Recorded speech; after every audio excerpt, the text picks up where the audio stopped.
CM Revanth Reddy ఢిల్లీలో బిజీగా గడుపుతున్నారు. ఇవాళ రెండో రోజు ఆయన హస్తినా పర్యటన కొనసాగనుంది. నిన్న పలువురు కేంద్ర మంత్రులను కలిసి ఆయన ఇవాళ కూడా పలువురు కేంద్ర మంత్రులతో భేటీ కానున్నారు.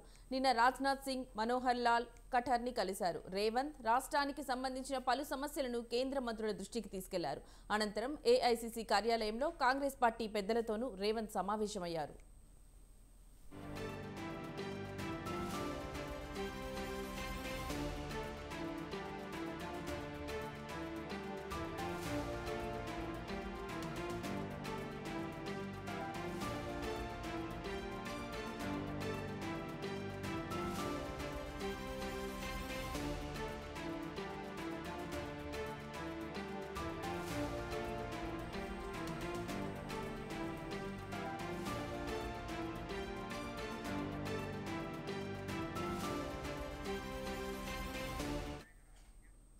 పార్లమెంట్లో తెలంగాణ ఎంపీలు ప్రమాణ స్వీకార కార్యక్రమానికి రేవంత్ హాజరవుతారని సమాచారం. రేవంత్ రెడ్డి వెంట తెలంగాణ మాజీ స్పీకర్ పోచారం శ్రీనివాస్ కూడా ఉన్నారు.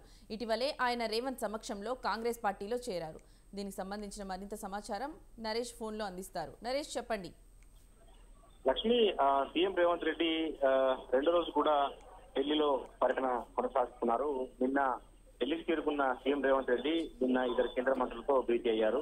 ప్రధానంగా రక్షణ శాఖ మంత్రి రాజ్నాథ్ సింగ్ తో, కేంద్ర పట్టణాభివృద్ధి శాఖ మంత్రి మనోహర్ లాల్ ఖట్టర్ తో రేవంత్ రెడ్డి భేటీ అయ్యారు. రాష్ట్రానికి సంబంధించిన పలు అంశాలను, సమస్యలను కేంద్ర మంత్రుల దృష్టికి తీసుకెళ్లారు. మరీ ముఖ్యంగా రక్షణ శాఖ భూముల విషయంలో తెలంగాణ ప్రభుత్వం కొన్ని ప్రతిపాదనలు కేంద్ర రక్షణ శాఖ మంత్రి ముందు ఉంచింది. తెలంగాణ అభివృద్ధికి అవసరమైన రక్షణ శాఖ భూములను కేటాయించాలి, ప్రతిగా రక్షణ శాఖకు అవసరమైన భూములను తెలంగాణ ప్రభుత్వం కేటాయించేందుకు సిద్ధంగా ఉంది అన్న ప్రతిపాదనను రాజ్నాథ్ సింగ్ ముందుంచారు సీఎం రేవంత్ రెడ్డి. దాంతో పాటు కేంద్ర పట్టణాభివృద్ధి శాఖ మంత్రి మనోహర్ లాల్ ఖట్టర్ కు వినతి పత్రం సమర్పించారు.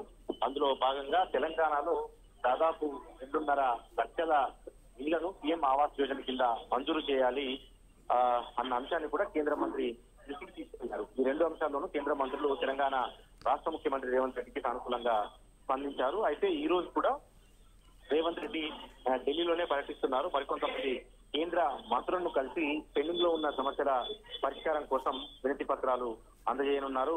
వారితో తెలంగాణ రాష్ట్ర అభివృద్ధికి సంబంధించి సహాయ సహకారాలు అందించేందుకు కేంద్ర ప్రభుత్వ పెద్దలతో చర్చలు జరుపుతారు. దీంతో పాటు ఇక పార్టీపరమైన కార్యక్రమాల్లో కూడా రేవంత్ రెడ్డి పాల్గొంటారు. ఈ రోజు తెలంగాణ నుంచి కాంగ్రెస్ తరఫున ఎన్నికైన ఎంపీల ప్రమాణ స్వీకార కార్యక్రమం ఉంది. ఆ ప్రమాణ స్వీకార కార్యక్రమానికి రేవంత్ రెడ్డి హాజరవుతారు. ప్రమాణ స్వీకారం అనంతరం ఎంపీలకు రేవంత్ రెడ్డి శుభాకాంక్షలు తెలియజేస్తారు. ఆ తర్వాత ఏసీసీ కార్యాలయంలో పలువురు కేంద్ర కాంగ్రెస్ పెద్దలను కలిసే అవకాశం ఉంది. మనకు వచ్చిన సమాచారం మేరకైతే రాహుల్ గాంధీ, మల్లికార్జున ఖర్గేలతో మరోసారి రేవంత్ రెడ్డి భేటీ అయ్యే అవకాశాలు కనిపిస్తా ఉన్నాయి. ఏది ఏమైనప్పటికీ సీఎం రేవంత్ రెడ్డి ఢిల్లీ పర్యటన చాలా బిజీగా కొనసాగుతుందని మనం చెప్పాలి. లక్ష్మి.